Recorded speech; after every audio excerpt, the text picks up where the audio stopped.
Creating a customer retargeting campaign on YouTube.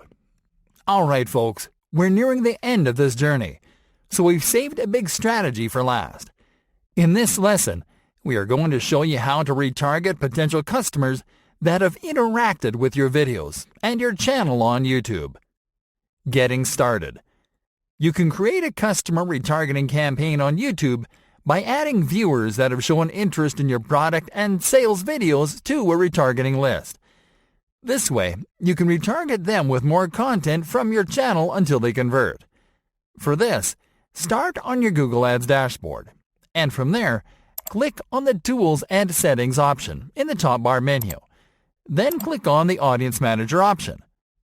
Creating the retargeting list and launching the campaign. This will take you to the remarketing section of the Audience Manager, where you can create your retargeting list. Start by clicking on the plus icon. Next, click on the YouTube Users option from the display menu. Now you can start setting up the list. First, enter the name of your new list into the Audience Name field. Now click on the List Members menu button. Here you can select which users to retarget according to how they interact with your videos or your channel. You can retarget people that viewed any or certain videos from your channel, people who viewed any or certain videos as ads, people who subscribed or visited your channel page, people who have liked your videos, people who have added videos from your channel to a playlist, and people who have shared a video from your channel. The best strategy here is to select Viewed Any Video as an ad from a channel. This retargeting strategy allows you to retarget viewers who have completed viewing one of your video ads. This is a signal of interest and sometimes a purchasing intent. So retargeting these viewers will lead to a conversion after 5 or more retargeted videos. Next, click on the YouTube channel menu button and select your YouTube business channel from the list. The default pre-fill options and membership duration settings are optimal, so you can skip these settings for now. Our recommendation is for you to track the behavior of YouTube leads to reconfigure these settings later on. For example, if you find the majority of your leads convert after 15 days, then you can set your membership duration at 15 days. But you have to do this after several days of running your retargeting campaign. And now that you are done customizing the retargeting list, click on the Create button. And that's it.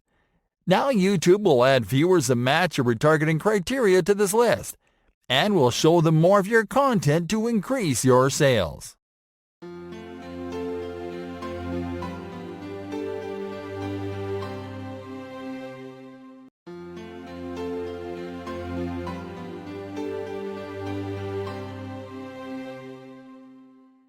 Outlining your perfect YouTube sales funnel for 2020. Hey there everyone! These past training lessons have walked you through the manual strategies that are going to get you started on the right foot. And now, we're about to get into the brainy stuff. The strategies that will help you plan, improve, optimize, and scale. And we are going to start by teaching you how to outline the perfect YouTube sales funnel for 2020. In this lesson, you'll learn how to develop a funnel according to your content efforts, and what types of videos you'll have to produce to move each viewer into your funnel. Step number 1. Identify goals and set stages. It is important to identify what the goals of a sales funnel are, and to set them in order before you set up the stages in your funnel. In this training, we're focusing on driving sales and making profit, yet the majority of your business leads won't move right into the bottom of the funnel, ready to make a purchase. That is why it is vital to establish different goals to capture leads at different stages. You have to see the sales funnel as an inverse pyramid that goes from top to bottom. On top are the leads that are less likely to convert, the leads that may not even be aware of your brand, and that you have to suck in. In the middle are the leads that are aware of your brand and are interested in your offer. And in the bottom are the leads that are ready to get their hands on your product. Let's establish goals for each stage in the funnel. At the top of the funnel, your goal is to drive awareness. That is, awareness about your brand or your product or your service. The intention is for the user to become aware that you exist, regardless of their desire to consume what you offer. At the middle of the funnel, your goal is to drive interest and consideration.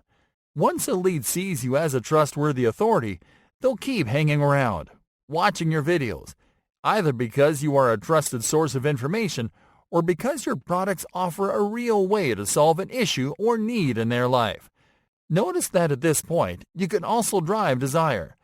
This means that the lead is not only considering your product, but is actively desiring your product.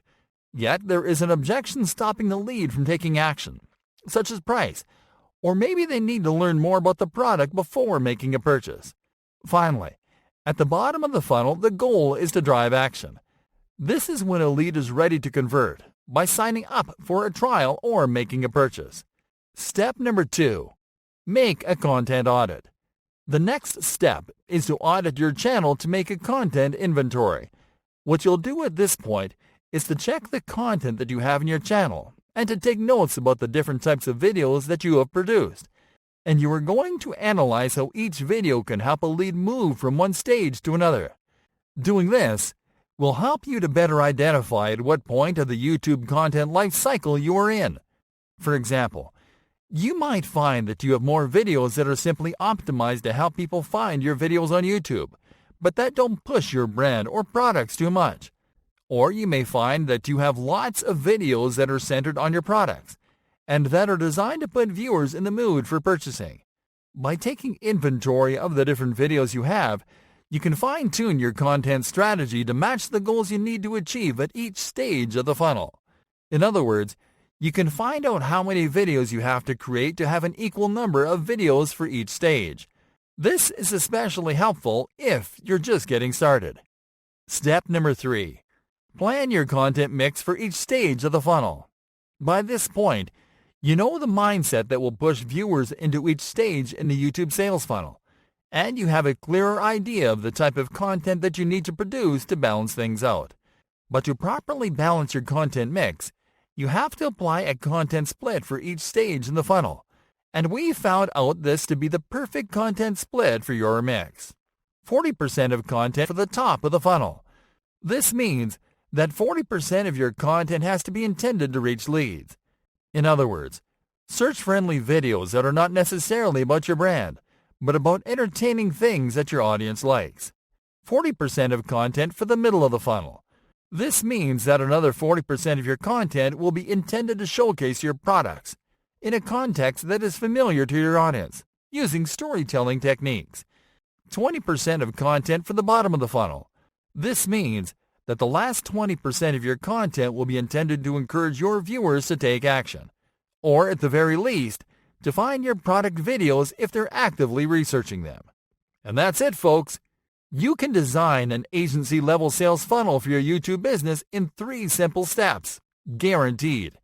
Are you curious about what types of videos work best for YouTube business and which ones perform best for each stage in the funnel?